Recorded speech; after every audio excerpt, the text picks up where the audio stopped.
नमस्कार साथियों, आप लोगों का बहुत बहुत स्वागत है आपके अपने YouTube channel enjoy with RC पे।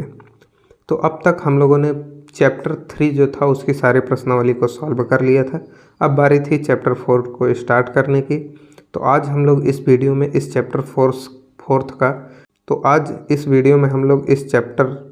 का परिचय देखेंगे। इसमें जो रूल्स यूज होने वाले हैं उनके बारे में देखेंगे और कुछ विशेष रूल्स जो मैथ के हर पार्ट में यूज होते हैं उन पे भी आज के सेशन में चर्चा होने वाली है। तो आज का सेशन बहुत ही इम्पोर्टेंट होने वाला है। अगर अभी तक आप लोगों ने इस सेशन को अपने दोस्तों के साथ नहीं शेयर किया है तो कृपया शेयर कर दीजिए, जिससे वो भी यहाँ से पढ़कर इसका लाभ उठा सके। तो आइए फिर आज की वीडियो को स्टार्ट करें। तो इस चैप्टर के नाम से ही स्पष्ट है, दो चरों वाले रैखिक समीकरण। चरों मतलब जो चर हैं जिनकी वैल्यू बदल सकती है, जैसे एक्स वाई जेड वगैरह वगैरह। तो इस तरह से ये चर कहलाते हैं जिनकी वैल्यू बदली जा सकती है। तो इसमें दो चर यूज होने वाले हैं। रैखिक समीकरण, रैखिक पिछले चैप्टर्स में हमें पता चल चुका है कि रैखिक का मतलब होता है कि जिसकी हाईएस्ट पावर 1 हो। जैसे एक्स है तो ये रैखिक है और एक्स स्क्वायर रैखिक नहीं है, तो ये रैखिक है। तो जिसकी पावर हाईएस्ट पावर किसी समीकरण, तो बात करते हैं पहले समीकरण की। तो समीकरण क्या होता है, पिछले शायद किसी वीडियो में हम लोगों ने बताया था समीकरण क्या होता है। तो दो चीजें होती हैं, एक होती है संक्रियाएं और एक होता है समीकरण। तो जो संक्रियाएं होती हैं वो कुछ इस प्रकार से लिखी जाती हैं। आप लोग इन चिन्हों को देखा होगा, या इस तरह से, या इसी में कुछ इक्वल भी साथ में आ जाए और इस तरह से। तो ये चारों की चारों संक्रियाएं हैं, greater than, less than, greater than and equal, less than and equal. तो ये चारों संक्रियाएं होती हैं। अब जैसे आप देख लीजिए यहाँ पे x + 4 इज ग्रेटर देन और इक्वल टू 5। तो ये संक्रिया है, इसे एक समीकरण हम लोग नहीं कह सकते।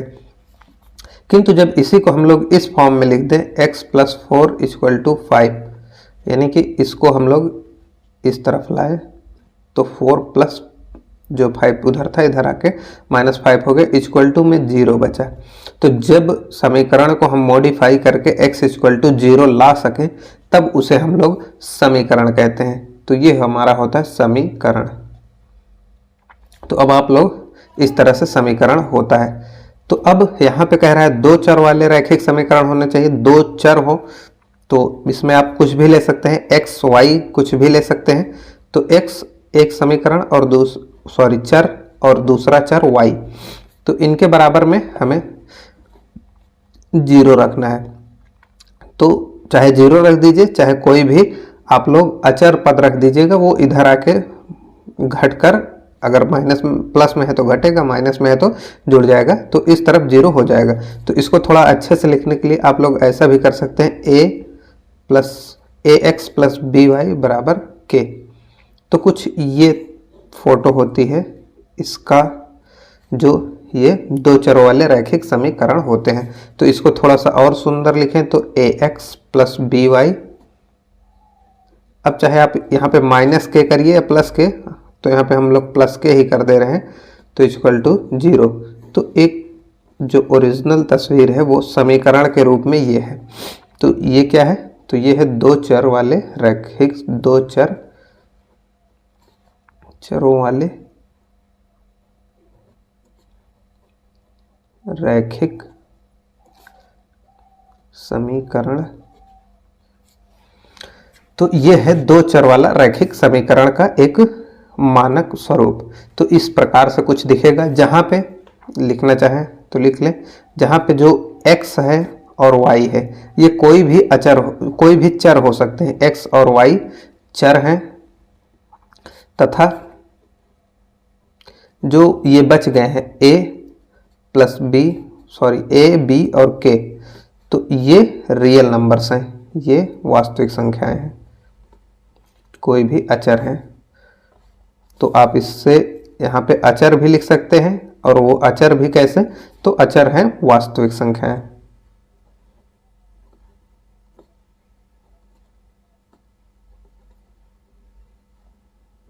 तो ये अचर वास्तविक संख्याएं होती हैं। तो इतनी सी जानकारी थी हेडिंग की, जो चैप्टर का नाम है दो चर वाले रैखिक समीकरण। अब थोड़ा इससे आगे बढ़ते हैं हम लोग। तो इन जो दो चर वाले रैखिक समीकरण हैं, इन्हें सॉल्व कैसे किया जाए, क्योंकि हमें इन्हें अगर सॉल्व करके इसमें से चरों की वैल्यू निकालनी है तो कैसे निकाला जाए। अब जैसे मान के चलिए आपके पास 10 रुपए हैं, आपने एक डिब्बा रख दिया और उसमें दो लोगों से कहा पैसे डालने के लिए। दो लोगों ने पैसे डाले, आपको नहीं पता किसने कितने डाले, आपके पास फाइनली 20 रुपए आते हैं। एक दो के सिक्के मिलाकर आपके पास 20 रुपए इकट्ठे होते हैं। अब आप उसमें कैसे पता करेंगे कि कौन किसने कितने सिक्के उसमें डाले। तो अगर आपसे पूछा जाए कि इसको एक समीकरण के रूप में बताइए, तो आप यही कहेंगे कि पहले व्यक्ति ने x रुपए डाले और दूसरे व्यक्ति ने y रुपए डाले और दोनों को मिला के 20 रुपए हो गए। तो यानी कि अगर एक डिब्बा रख दिया जाए और उसमें कॉइन्स डाले जाएं और किसी ने x कॉइन डाले और किसी ने y कॉइन, तो आपको नहीं पता है तो आप यही कहेंगे कि दोनों ने मिलाकर ये जो आपके पास टोटल सिक्के प्राप्त हुए 20 सिक्के, वही आप बता देंगे। तो अब इनकी वैल्यू निकाला कैसे जाए, तो ऐसे तो निकालना मुश्किल है कि आप कैसे पता करें। तो इसमें एक तुक्का लगा सकते हैं, बस सही हुआ तो ठीक है, नहीं हुआ तो कोई बात नहीं। लेकिन अगर कोई इसमें से एक व्यक्ति बता दे कि मैंने इतने सिक्के डाले, तो आप घटाकर दूसरे वाले की वैल्यू खुद ब खुद निकाल सकते हैं। तो इस मेथड को कि यदि किसी एक की वैल्यू बता दी जाए और दूसरे की वैल्यू आप खुद निकाल सकें, तो आप कैसे निकालेंगे। तो समीकरण को हल करने की दो विधियां होती हैं। तो एक होती है विलोपन विधि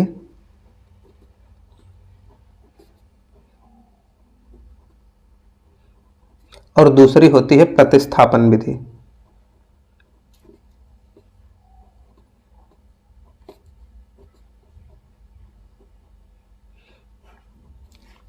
तो अभी जो यदि किसी एक की वैल्यू बता दी जाए तो उसको हम लोग क्या करते हैं, प्रतिस्थापित कर देते हैं किससे, उस संख्या से जो हमें बताई गई है।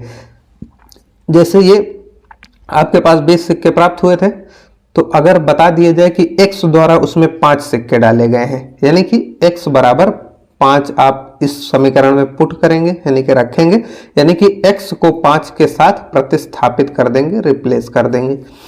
तो y की वैल्यू जो है, ये 5 इधर आके घट जाएगा तो y की वैल्यू निकलकर 15 आ जाती है। तो ये हो गया हमारा प्रतिस्थापन विधि। यानी कि यहाँ पे दिया था, मान के चलिए x प्लस वाई बराबर 10 और x की वैल्यू जो थी वो 2 दे दी जाए। यदि x बराबर 2 ऐसा कुछ सवाल में दिया हो, आप यहाँ पे सिंपली प्रतिस्थापन विधि लगाएंगे और यहाँ से y की वैल्यू फाइंड आउट करेंगे। तो x को प्रतिस्थापित करते हैं किससे, 2 से, और y ऐसे ही रहा बराबर में 10, और इसको उस तरफ ले जाएंगे तो y ऐसे ही रहा और 2 उसमें जाके घटेगा तो 8 बचा। तो y की वैल्यू 8 निकल कर आ गई। अब विलोपन विधि में क्या होता है, इसमें किसी एक की वैल्यू बताई गई, किंतु इसमें 2 समीकरण दिए जाएंगे। जैसे ये है उसी प्रकार से एक समीकरण और दिया जाएगा। रिलेशन सेम होनी चाहिए, मतलब चर जो है वो सेम होने चाहिए। तो अब चर सेम होने चाहिए। अब जैसे एक समीकरण आपको दे दिए जाए x प्लस वाई बराबर 20, इसी को उठाते हैं, और एक दे दिए जाए 2x plus Y equal to 30। तो ये 2 समीकरण आपको दे दिए जाए, तो अब इसको हम लोग विलोपन विधि कहेंगे। इसको सॉल्व करने का जो मेथड है वो विलोपन विधि। इसको भी हम प्रतिस्थापन विधि से सॉल्व कर सकते हैं, क्योंकि इसमें किसी एक समीकरण को पकड़ लें और y जो है उसको इस तरफ भेज दें तो x अकेले बचेगा, और उसको इस वाले समीकरण में x को हम लोग इस वैल्यू से प्रतिस्थापित करके प्रतिस्थापन विधि भी लगा सकते हैं। लेकिन यहाँ पे हम लोग विलोपन विधि लगाकर दिखा रहे हैं आप लोगों को। तो यहाँ पे विलोपन विधि लगाने के लिए सबसे पहले देखते हैं कौन सा टर्म बराबर है। तो ये y इसमें बराबर है, y इसमें भी है, और इनका जो आगे का जो अचर वाला पार्ट है वो भी सेम है, जो गुणांक है इनका वो भी सेम है। तो यदि अगर इन्हें हम घटा दें दोनों को, तो ये 0 हो जाएगा और एक ही चर बचेगा, और एक चर सॉल्व कर सकते हैं आप लोग आसानी से।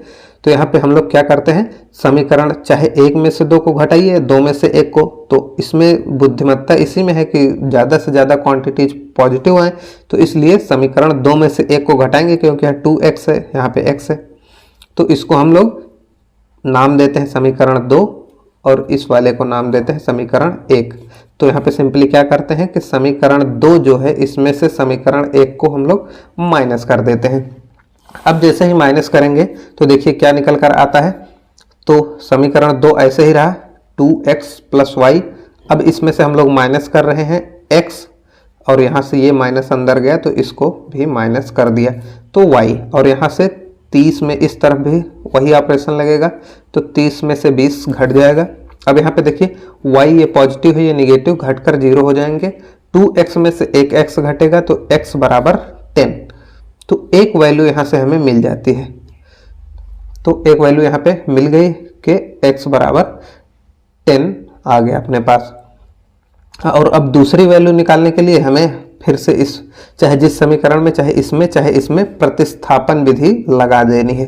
तो x बराबर 10 किसी भी समीकरण में रख के अगर y की वैल्यू हम निकालते हैं, तो देखिए पहले समीकरण में मान के चलिए रख रहे हैं, तो ऐसे लिखेंगे हम लोग समीकरण 1 में x बराबर 10 रखने पर, तो x बराबर जैसे ही 10 हम लोग रखते हैं इसमें, तो यहाँ से क्या बचा, तो 10 + y बराबर 20, और 10 इस तरफ जाके घट जाएगा तो y बराबर भी 10 आया। तो x बराबर 10, y बराबर 10। तो यही तरीका होता है इनको सॉल्व करने का। तो इतनी सारी बातें करने के बाद अब हमें एक कंक्लूजन निकल कर आता है, एक निष्कर्ष निकल कर आता है कि अगर जिसमें एक चर है उसे सॉल्व करने के लिए हमें एक समीकरण की आवश्यकता पड़ेगी। जैसे मान के चलिए x - 5 = 0 है, तो इसको सॉल्व करने के लिए हमें केवल इसमें x है, x की वैल्यू निकालने के लिए 5 को उधर भेजते हैं, x बराबर 5 आ गया, x की वैल्यू 5 निकल कर आ गई। किंतु अगर यहीं पे x + y = 5 होता, तब अब हमें इसे सॉल्व करने के लिए किसी न किसी एक समीकरण की और आवश्यकता पड़ती। यहाँ पे x की वैल्यू दी गई थी, अब इसको ध्यान से जब देखेंगे तो ये भी एक समीकरण है, x = 2। अगर 2 को हम इस तरफ लाएंगे तो यहाँ पे अगर हम x - 2 = 0 भी इसे लिख सकते हैं, तो ये भी एक समीकरण ही दिया गया था। x की वैल्यू देना अपने आप में एक समीकरण देने के बराबर ही है। तो हमें अगर दो चर हैं तो उन्हें सॉल्व करने के लिए कम से कम दो चरों की आवश्यकता पड़ेगी, तभी उसकी एक फिक्स वैल्यू निकल कर आएगी। वरना हम लोग अंदाजे से इसको निकालना चाहें तो x की अलग अलग वैल्यू पर y की अलग अलग वैल्यू प्राप्त होगी। तो अगर एक ही समीकरण दिया हुआ है, इस तरह से दो चरों वाला एक ही समीकरण यदि हमें दिया गया है और इसमें x और y की वैल्यू निकालने को कह रहा है, तो इसके अनंत हल होंगे। तो यहाँ से x और y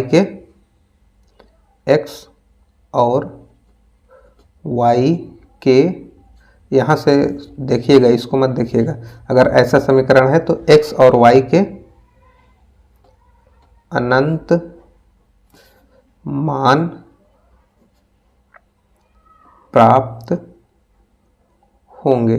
अब जैसे x बराबर 1 लेंगे तो y बराबर 4 प्राप्त होगा, x बराबर 2 लेंगे तो y बराबर 3 मिलेगा, x बराबर 3 लेंगे तो y बराबर 2। तो इसी प्रकार से पॉइंट में भी बहुत सारे मान लिए जा सकते हैं, तो ये अलग अलग वैल्यू देगा। तो इन वैल्यूज को हम लोग किस तरह से लिख सकते हैं, तो इन वैल्यूज को हम लोग छोटे ब्रैकेट में कामा लगाकर लिखेंगे। x की वैल्यू पहले लिखी जाएगी, y की वैल्यू बाद में। तो x की वैल्यू अगर हम लोग x बराबर 1 लेते हैं तो y बराबर कितना आएगा, 4 आएगा। इसी प्रकार से हम लोग और भी लिख सकते हैं, x बराबर 2 लेते हैं तो y बराबर 3 आएगा, x बराबर 3 लेते हैं तो y बराबर 2 आएगा, और इसी प्रकार से x बराबर 4 लेते हैं तो y बराबर 1 आएगा। ऐसे ही पॉइंट्स में बहुत सारी वैल्यू आएंगी, तो जिन्हें हम लोग इस तरह से लिख सकते हैं। ये सभी इस समीकरण के हल हो सकते हैं। तो ये सभी उपर्युक्त मतलब ऊपर जो दिया हुआ है समीकरण, ये उपर्युक्त समीकरण के हल हो सकते हैं।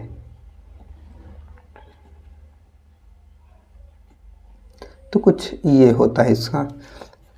तो ये उपर्युक्त समीकरण के हल हो सकते हैं। तो इतनी बात हो जाने के बाद हम लोग बात करते हैं कि इस समीकरण, इसको हम लोगों ने शुरू में ही नाम दिया था कि ये सभी के सभी एक चर वाले रैखिक समीकरण हैं। तो रैखिक समीकरण यानी कि किसी रेखा के समीकरण है। ये जो दिख रहा है x + y = 5, ये किसी न किसी रेखा का समीकरण है। अब रेखा का समीकरण है इसलिए ये जितने भी पॉइंट इसको संतुष्ट कर रहे हैं, यानी कि x = 1 लें और y = 4 लें तो ये समीकरण संतुष्ट हो रहा है। तो ये सभी के सभी जितने पॉइंट्स इस समीकरण को संतुष्ट करते हैं, सेटिस्फाई करते हैं, वो सभी के बिंदु उसी रेखा पे मिलेंगे और जो बिंदु इसे संतुष्ट नहीं करता वो उस रेखा पे नहीं मिलेंगे। तो अब आइए देखिए वो रेखा कैसे प्राप्त की जाती है। अगर समीकरण हमें दे दिया गया हो और हमें रेखा प्राप्त करने के लिए कहा जाए तो हम उस रेखा को कैसे प्राप्त करते हैं। तो अब इन्हें सॉल्व करने के लिए हम लोग वही पुराना समीकरण ले लेते हैं। तो x + y = 5, जैसे हमें ये समीकरण दिया हुआ है। तो अब इस समीकरण को हम लोगों को, मतलब इस समीकरण से एक रेखा खींचनी है। तो सबसे पहले हम लोग फर्स्ट स्टेप क्या लेते हैं, तो फर्स्ट स्टेप में हम लोग करते हैं कि x = 0 मानते हैं। तो इसको माना है हम लोगों ने खुद से कि x = 0 है और फिर यहाँ से y की वैल्यू निकालते हैं। तो x = 0 माना तो y की वैल्यू निकल कर कितनी आएगी, 5। तो यहाँ से एक वैल्यू निकल कर आई कि जो x की वैल्यू है उसको तो 0 ही माना था, y की वैल्यू 5। तो एक वैल्यू हमारे पास निकल कर आती है 0,5। और इसी प्रकार से दूसरे स्टेप में क्या करते हैं हम लोग, y को इस बार 0 मानते हैं। तो x की वैल्यू जो निकल कर आती है वो अब की बार 5 निकल कर आएगी। तो ये वैल्यू भी हम लोगों ने माना है। तो यहाँ से जो एक कोऑर्डिनेट निकल कर आता है वो क्या आता है, 5,0। तो हमारे पास 2 कोऑर्डिनेट निकल कर आते हैं। तो अब इनसे हमें लाइन खींचनी है, वो भी कार्तीय तल में खींचनी है। तो एक कार्तीय तल हम लोग छोटा सा बना देते हैं। तो कुछ इस तरह से एक कार्तीय तल है। तो ये अपना कार्तीय तल है। तो इस पे पॉइंट्स लिखना चाहे 1 2 3 4 और 5। इस तरफ भी 1 2 3 4 और 5। तो इनका नामकरण भी कर देते हैं 3 4 और 5। इसी प्रकार से 1 2 3 4 5, कुछ इस तरह के। तो अब अगर इसमें पिछले चैप्टर्स में इतना तो सीख चुके हैं कि कोऑर्डिनेट्स कहाँ होते हैं, तो इसमें सर्च करते हैं हम लोग पहले 0,5 कहाँ पे है। तो भुज इसका 0 है, यानी कि ये y अक्ष पर होगा और कोटि का मान 5 है। तो y अक्ष पर 5 यूनिट ऊपर यहाँ कहीं पे मिलेगा। और उसी प्रकार से ये वाला पॉइंट x, इसका कोटि 0 है यानी कि x अक्ष पर मिलेगा, पॉजिटिव है यानी कि पॉजिटिव साइड में मिलेगा। और कितनी दूर मिलेगा, 5 यूनिट दूर। तो ये 5 यूनिट दूर यहाँ पे मिलेगा। तो अब अगर इन दोनों पॉइंट्स को मिला दिया जाए तो जो रेखा बनेगी उसका समीकरण ये होता है x + 5। तो इसको हम लोग मिला देते हैं। तो कुछ इस तरह से हम लोग इसको मिला दिए। तो ये जो रेखा निकल कर आई, इस रेखा का ही समीकरण होगा कितना, तो x + y = 5। तो ये था तरीका किसी रेखा को सॉल्व करने का। इसकी ज़रूरत आगे के चैप्टर्स में पढ़ने वाली है जब आलेख बनाया जाएगा। तो सारी की सारी चीज़ें इसमें दे दी जा रही हैं। ये तो अभी परिचय का ही वीडियो है, शुरू में ही बताया था। तो इसमें सारा परिचय हम लोग कंप्लीट कर लेते हैं, उसके बाद फिर ताकि हमें आसानी हो सॉल्व करने में, केवल प्रश्नावली फिर हो और सवालें हो। अब एक काम इसमें और किया जा सकता है कि इसकी जो और वैल्यू आने वाली हैं उन्हें भी हम लोग चेक कर सकते हैं कि क्या वो इसी किसी पॉइंट पर या इसी रेखा पर आएंगी। तो देखिए, अगर जैसे यहाँ पे 2 है और यहाँ से 2 को हम लोग मिलाते हैं, तो अगर यहाँ से 2 को हम लोग 90 डिग्री पे मीट कराते हैं तो ये देखिए 3 के सामने ही ये मीट होता है।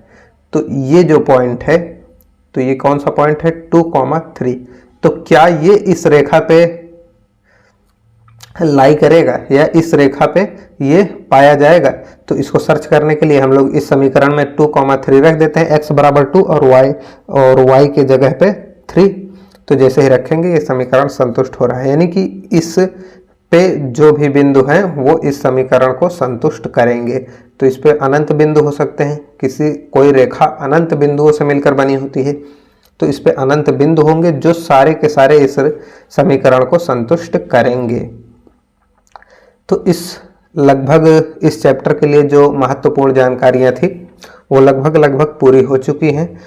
जो कुछ थोड़ी बहुत बच रही हैं उन्हें हम लोग चैप्टर में ही कंटिन्यू करेंगे, चैप्टर में ही समझ लेंगे सवाल के दौरान ही। तो इस वीडियो में इतना ही रखते हैं, आगे फिर प्रश्नावली की सवालों को नेक्स्ट वीडियो में हम लोग सॉल्व करेंगे, प्रश्नावली 4.1 को।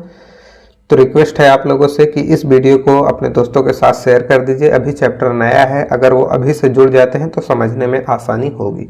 और अभी तक आप लोगों ने टेलीग्राम चैनल नहीं ज्वाइन किया है तो उसे ज्वाइन कर लीजिए। अभी जितनी चीज़ें हम लोगों ने बताया वो आपको तुरंत टेलीग्राम चैनल पे जैसे ही वीडियो अपलोड होगा वो वहाँ पे भेज दी जाएंगी। थोड़ा बहुत समय लग सकता है लेकिन भेजी जरूर जाएंगी, जिससे कि आप जब नोट्स बनाने लगे तो आपको आसानी हो। और अभी तक आप लोगों ने चैनल को सब्सक्राइब नहीं किया है तो चैनल को सब्सक्राइब करके बेल आइकन को दबा लीजिए, जिससे कि कोई भी वीडियो जाए तो उसका नोटिफिकेशन आपके पास पहुंच जाए और कोई भी वीडियो मिस ना हो। तो चलिए फिर मिलते हैं नेक्स्ट वीडियो में, तब तक के लिए जय हिंद।